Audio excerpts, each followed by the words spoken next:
and I haven't seen a performance like that. To play against professional players and to be able to compete with them, and not only compete with them, outplay them. I thought it was absolutely tremendous to watch. It helped with getting 2 goals within sort of 10-15 minutes. Jack McVeigh with the second one from the penalty spot, and the first one was just a wonder strike by Dan Simpson. So it was great to watch. The crowd, obviously, we knew it was going to be hard to judge because Manchester United were playing Manchester City, and the weather wasn't particularly nice. But there was 250 people down watching it, and those who braved the weather watched an absolutely superb game of football by the Ireland team. Well, turning our attention to this weekend's action, first the Hospital Cup quarters, Peel versus St Mary's. That's a repeat of last week's FA Cup final. Peel won that one 3-1. Do you see it going the same way this time? Possibly, because I don't know what happened to St Mary's 7 days ago, because it just didn't quite go for them up front. They were a little bit too quiet. I think one or two of their key players didn't really sort of come up with the goods to give St Mary's the result. And, you know, Peel just stuck at it, and in the end, it was 2 great free kicks. We've got to talk about them. Sean Kelly with the first, Rhys Oates with the second on. It was brilliant. And then Rhys Oates with great footwork to lay the ball on for Dan Bell to get the third one. Dan didn't play on Wednesday, so I'm not too sure if Dan's carrying an injury, but I'm pretty certain Alex Harrison will tweak with things for this game. It's at Peel, so it's a tough place to go to because there's always a big crowd, very vocal crowd. And St Mary's will be looking to correct what's been a great season for them, because on Tuesday night, if everything goes well, they could win the Canada Life Premier League. So it's all to play for, but I just think at the moment current form might just edge it towards Peel.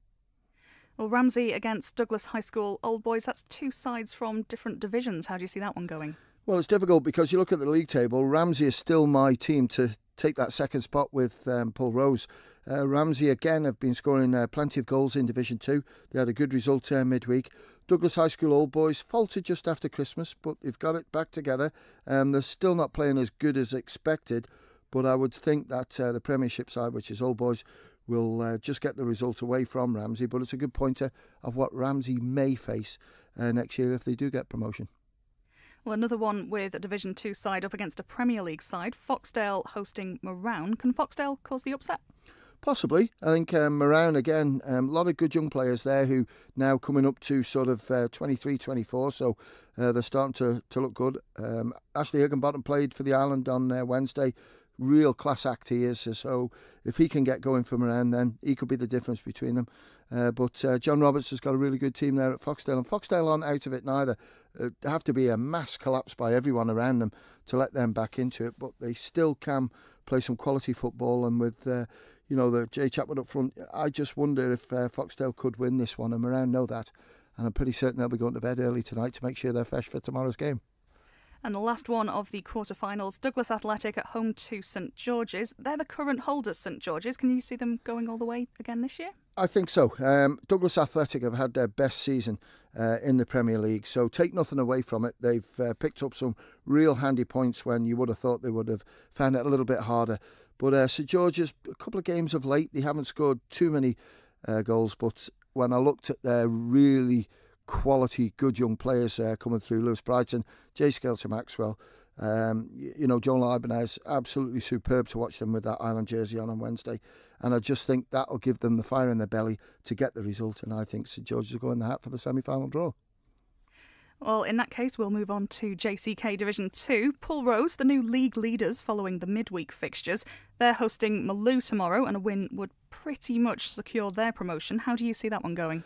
This is a tight one because Malou midweek, okay, they got themselves back into it and drew in the end, but it looked as if they were going to collapse, and it was just Johnny Holland towards the end who got that goal, and it was late on, so luck is with them. Pullrose again, battled well. They got the points that they needed. Now they're back in the driving seat after a couple of indifferent performances. Malou have got to play 100%, and they're capable of doing that, and they're capable of taking the points away from Pullrose. This is set up to be an absolute cracking game. Malou need to win it to keep in touch, but I just wonder if the form that Pullrose showed midweek can get the result. I think it can. Well, Ramsey Youth Centre slipped to second earlier this week. Will they bounce back against Colby? I would hope so for them, because I think they've done really well this season. They were a team not expected to be in the chase at the top 4, to be honest with you. Colby had a terrible start to the season. They lost the first 6, changed the manager, and since then have done really well. Ramsey Youth Centre know this is a potential slip up, because midweek against Ayr, the writing was on the wall, not because of Ramsey Youth Centre, but just the way Ayr United have been playing. And I just feel that Ramsey Youth Centre, if they want to get promoted, they have to go out and win this game, and they have to get a few goals as well, because it just sort of sets the stall out. The goal difference and everything is going to come into it when it totals up for the top two teams, and I think Ramsey Youth Centre will win. And the last one, Union Mills up against inform Ayr United. Who do you see coming out on top in that one? I think Ayr United will. Union Mills, the pitch will be in good condition because the dry weather that we've had, everything that was wet a few weeks ago has all dried out. And current form at the moment, you're right in what you're saying. Ayr United absolutely flying.